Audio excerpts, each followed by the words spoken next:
So out of the box or out of the wall, whatever you want to call it, we have, oh, wrong way, Exhuma. So this is a South Korean movie that came out in 2024, and one of the very few 4K releases that Well Go USA does. Does this deserve the 4K release? Let's find out.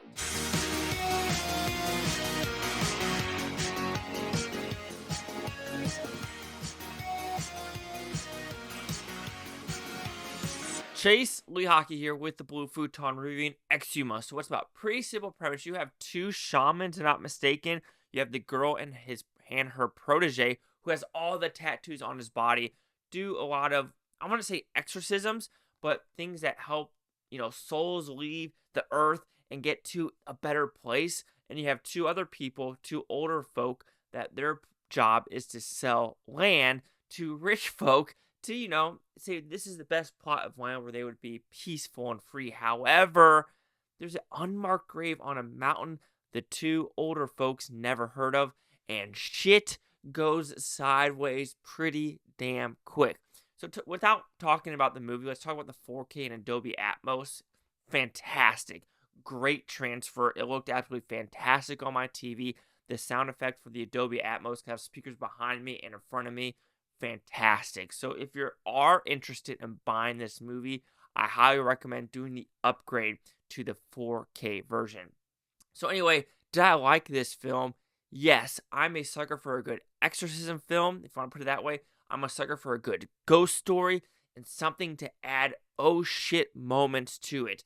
And this does it 10 freaking fold. Yes, this is told, I want to say, in 5 or 4 different chapters of, first they're going to talk about who they are, who this family is, who this unmarked grave is, and what is actually in the unmarked grave. Yes, are there some things where they don't explain some things, especially with this snake? Like, if I'm seeing a snake like that, I'm like, what the actual F is going on with our lives?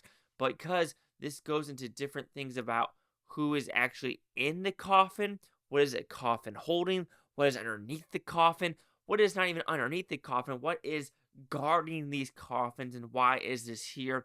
And we're bringing Japanese folklore into this, we're bringing Korean folklore into this, and we're combining it into a crazy freaking just story. So talk about the positives. No, actually, let's talk about the negatives first, because when I love a movie so much, I like to talk about the negatives first. You could say that there are some dragging moments where you're like, where's this story trying to go? And kind of like I said with the head of the snake and some characters, they kind of just let him go to the wayside, especially the one where it got sick from doing something to the snake. He kind of comes back, but he kind of disappears at the same time. Also, with some of the characters, they're kind of just brought in, and then they kind of, like I said, get forgotten. Especially with the family, because you expect this to, like, focus on specific characters, but it does turn left field and right field, and that might hinder some people thinking, oh, I want to follow this family. But I kind of like that this is told into 2 different stories, especially with the exorcism of a grandfather. Then it turns completely left field with the Japanese folklore. Now, like I said, some people are going to like that different shift, and I did, because it's something different. Or people might want to focus on the more linear structure of focusing on one family and this kid as well. But you know what? That is going to be some nitpicks for some people. But my goodness, when it comes to aspirations, ghosts, and things like this, I do really love movies like this. I'm a sucker for ghost stories. I do believe in ghosts. I do believe that there are entities in the world where they haven't passed on and they are stuck here because of humanistic things, or they were left way too soon and they want revenge on why they died. Like, I'm a sucker for that, and I do believe that. And this movie, I want to say, goes that route. It goes more of the, there's a horrible guy and they accidentally brought him up, and he's there to just ruin people's lives. Any human he sees, he's going to kill him. Any pig he sees, he's going to kill him, and he's going to do it in very graphic ways.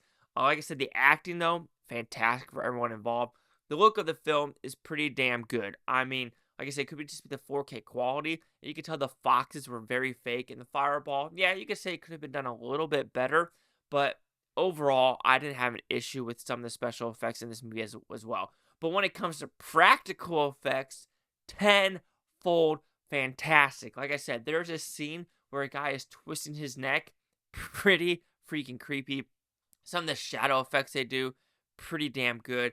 And this like 7-foot tall Japanese warrior, fantastic. And I love how what they did with the folklore and bringing it into Korea and how they're talking about different things with iron stakes and, proverbs, Buddhism. God, I'm an idiot sometimes.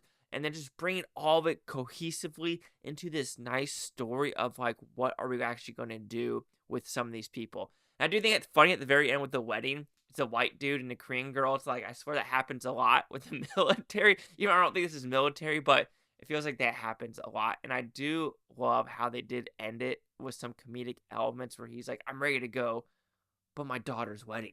And so just little things like that with the subtle humor where it's not overblown and it just is a nice like, oh, I chuckled. That's a very solid thing to put in this movie.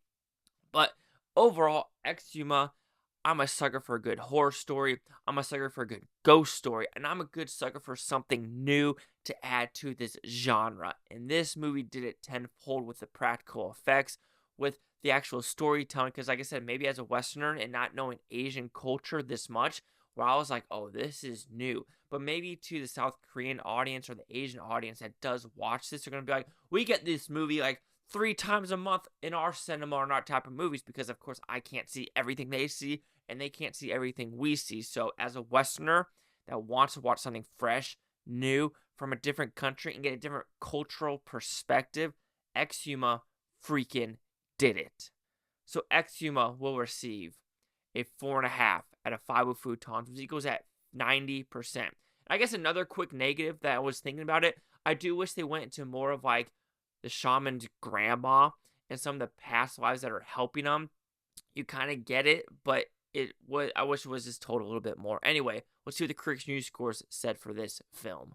So critics a 95% with 43 of them. Audience score 87% with over 250. No critic consensus. But hey, I liked it.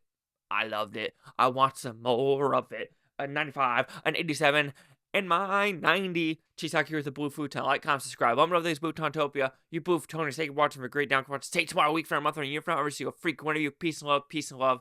And man, more movies like this. Por favor. I probably should have said that in Korean, but I don't know that in Korean. Kamsahamnida. That means hello. I'm an idiot.